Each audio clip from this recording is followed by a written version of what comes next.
एक छोटे से कस्बे में एक रिक्शा चालक रहा करता था। उसका नाम था नत्थू और उसकी पत्नी का नाम था माया। यह कहानी सच्ची घटना पर आधारित है। यह कहानी भगवान के चमत्कार की है। दोस्तों, नत्थू बहुत ही नेक दिल इंसान था। वह रोज ऑटो लेकर जाता और लोगों को उनके घर पहुंचा आता। उसका व्यवहार एक छोटे बच्चे से लेकर बड़े बुजुर्गों सभी व्यक्तियों से बहुत ही अच्छा था। अपने मधुर व्यवहार के कारण लोग उसे पहचानने लग गए थे। रात के 1 बजे भी किसी ने अगर आवश्यक कार्य से बाहर जाना होता तो वह बेचारा 1 बजे भी उठ जाता। किसी भी लोगों को मना करने की उसकी आदत नहीं थी। महिलाएं रात के समय भी उस ऑटो रिक्शा चालक की ऑटो में बिना संकोच बैठ जाया करती। वह इतना नेक दिल इंसान था कि सभी गांव के लोग उसको बहुत ही प्यार करते थे। उसकी 3 बेटियां थी। वह सभी पढ़ाई कर रही थी।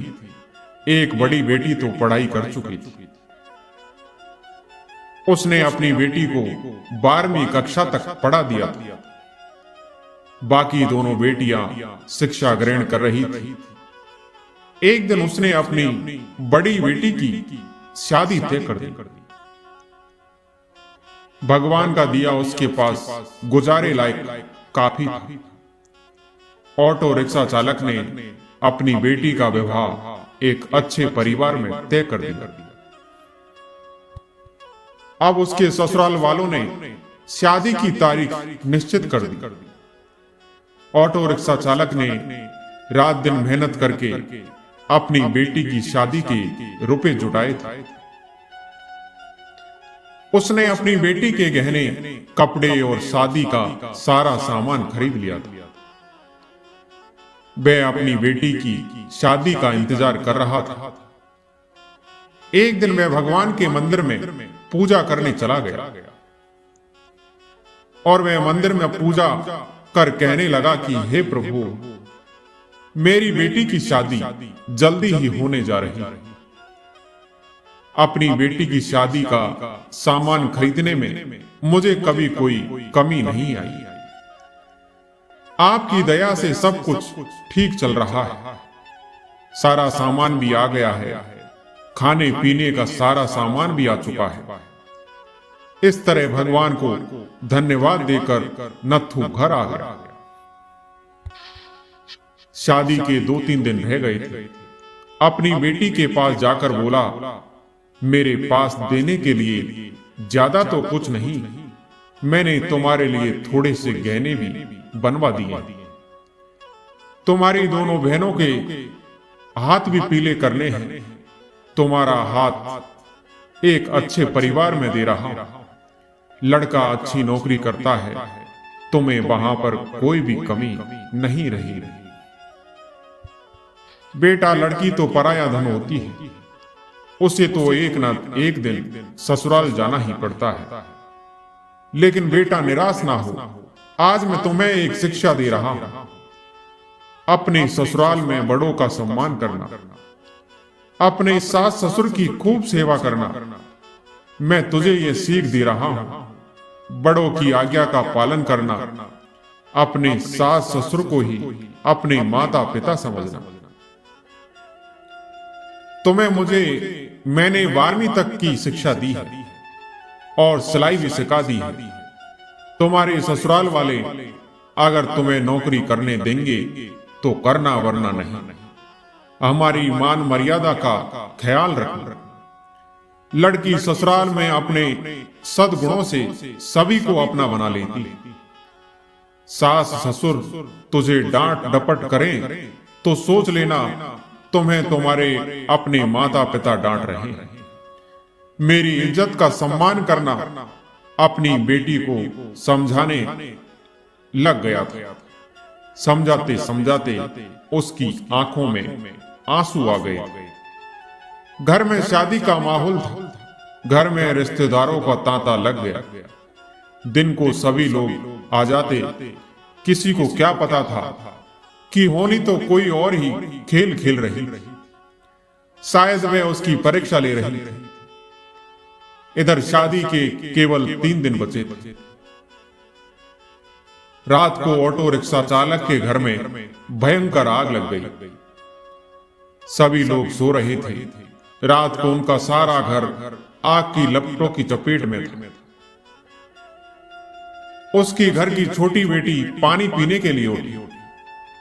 उसने देखा चारों ओर धुआं ही धुआं था। उसने दौड़कर अपने माता पिता को जगाया। तीनों बेटियां चिल्लाने लगी, आग आग, कोई हमें बचाओ। बड़ी मुश्किल से रिक्शा चालक ने पिछली बालकनी से जाकर एक डंडे के सहारे बालकनी से निकलने की कोशिश की। घर के सभी सदस्य बाल बाल बचे, लेकिन घर का सारा सामान आग की लपटों में खाक हो गया। शादी का सारा सामान जलकर नष्ट हो गया। लोगों ने उन सबको बड़ी मुश्किल से बाहर निकाला। थोड़ी देर पहले जहां खुशियां छा रही थी, वहां का दृश्य देखा भी नहीं जा रहा। जो भी देखता उसकी आंखों से आंसू निकलते। बेचारा अब क्या करेगा? बिना शादी के ही बेटी रहेगी। दूल्हा तो अब उसे बिहाने से रहा। कुछ लोग तरह तरह की बातें करते, जितने मुंह उतनी बातें। बड़ी बेटी दौड़ी दौड़ी अपने पिता के पास जाकर बोली, पापा आप निराश ना हो। आपने इतनी मेहनत से मेरी शादी के लिए रुपया जोड़ा था। पापा आप जरा भी चिंता मत करो, मेरी किस्मत में यही लिखा था। आप निराश न हो। मुश्किल की इस घड़ी में हमें कमजोर नहीं पड़ना है। मैं आपका बेटा नहीं हूं तो क्या हुआ? आपने बेटों की तरह हमारी परवरिश में कोई कमी नहीं रखी। हम तीनों बहनों को वह सब कुछ दिया जो आपसे बन पड़ा। तब तक दोनों बहनें भी उठ गई थी। वह भी अपने पापा के पास जाकर खड़ी हो गई। पापा हम सब आपकी ताकत है। हम तीनों आपकी बेटियां नहीं बेटे हैं। आज से हम भी आपके साथ कमाएंगे। बड़ी बेटी बोली, पापा अगर वह लड़का जिसे आपने मुझे शादी के लिए चुना है मुझसे सच्ची मोहब्बत करता होगा तो यह सब देखकर भी शादी के लिए इनकार नहीं करेगा। मैं भी उससे खुशी खुशी स्वीकार करूंगा। आप जरा भी चिंता मत करो। उन तीनों ने मिलकर अपने पापा को उठाया। मोहल्ले के सारे लोग इकट्ठा हो गए थे। सब आपस में कह रहे थे कि ससुराल वालों को वह क्या कहेगा। जो भी आता शोक व्यक्त करके चला जाता। नत्थू के घर के पास लोगों का तांता लग गया था। सभी कहने लगे कि तुम तो नेकी करके कमाते थे। नत्थू बोला, शायद भगवान की भी यही मर्जी होगी। उसकी पत्नी माया आकर बोली, बड़े भगवान का नाम लेते फिरते हो। यह सब कुछ दिया आपके भगवान ने। भगवान का नाम लेकर भी आपके भगवान ने आपको यह सलाह दिया, इस घर में भगवान का नाम कभी मत लेना। वह बोला, भाग्यवान यह तो नियति का खेल है। भगवान को क्यों कोसती हो? तीनों बेटियों ने बड़ी मुश्किल से अपनी मां को संभाला। इधर किसी ने प्रेस में खबर कर दी। अगले दिन समाचार पत्र में आ गया कि नत्थू राम का घर जलकर स्वाहा हो गया। दूसरे दिन जब लोगों ने देखा ऑटो रिक्शा चालक नत्थू का घर आग की लपटों में जलकर पल भर में नष्ट हो गया था। उसकी बेटी की शादी को कुछ ही दिन रह गए। बेचारा अपनी बेटी की शादी कैसे करेगा? जिस किसी ने भी सुना वह आए बिना ना रह सका।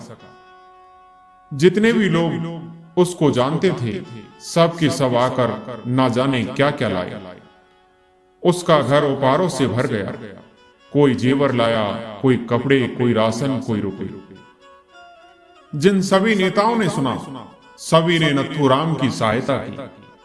वह था ही इतना नेक इंसान। उसकी बेटी की शादी को भला कोई क्यों नहीं आता। शाम तक उसके घर में न जाने कितने रुपए इकट्ठे हो चुके थे। जब तीनों बेटियों ने अपने पापा को सारे रुपए थमाए, उन सबको तो अपनी आंखों पर विश्वास ही नहीं हो रहा था कि जहां सब कुछ नष्ट हो गया था, वहां पर उनके पास इतना रुपया इकट्ठा हो गया कि वह बैठे बिठाए तीनों बेटियों की शादी आसानी से कर सकता था। कहते हैं भगवान जब देता है तो छप्पर फाड़ कर देता है। उसने बड़ी धूमधाम से मंदिर में अपनी बेटी की शादी की। लोग आपस में कह रहे थे कि इस नेक दिल इंसान की सहायता भगवान क्यों नहीं करते। आज तो भगवान के चमत्कार पर सभी को विश्वास हो गया था। भगवान जो करता है अच्छा ही करता है। नथुराम की पत्नी आकर बोली, मुझे माफ कर देना। गुस्से में भगवान के लिए ना जाने क्या क्या अपशब्द कह गई। तीनों बेटियां मुस्कुराकर अपनी मां को देख रही थी। थोड़ी देर पहले जहां पर रुदन था, वहीं पर सभी के चेहरों पर खुशी झलक रही थी। भगवान की माया प्रबल है। वह इंसान की कड़ी से कड़ी परीक्षा लेने में कोई कसर नहीं छोड़ता। नथुराम और उसकी बेटियों ने मुसीबत की घड़ी में मिलकर एक दूसरे का साथ दिया, अपने हौसले को डगमगाने नहीं दिया। उसकी बेटियों ने एक बेटे की तरह अपने पिता के विश्वास को ठेस नहीं पहुंचने दी। भगवान ने रातों रात छप्पर फाड़कर उसकी सहायता की। वह बोला, इतने रुपए इकट्ठे हो गए जिससे मैं तुम तीनों की शादी भी आसानी से कर सकता हूं। दोस्तों, मैं आशा करता हूं ये कहानी आपको जरूर पसंद आई होगी। कहानी पसंद आई हो तो हमारी वीडियो को लाइक और सब्सक्राइब जरूर करें। धन्यवाद।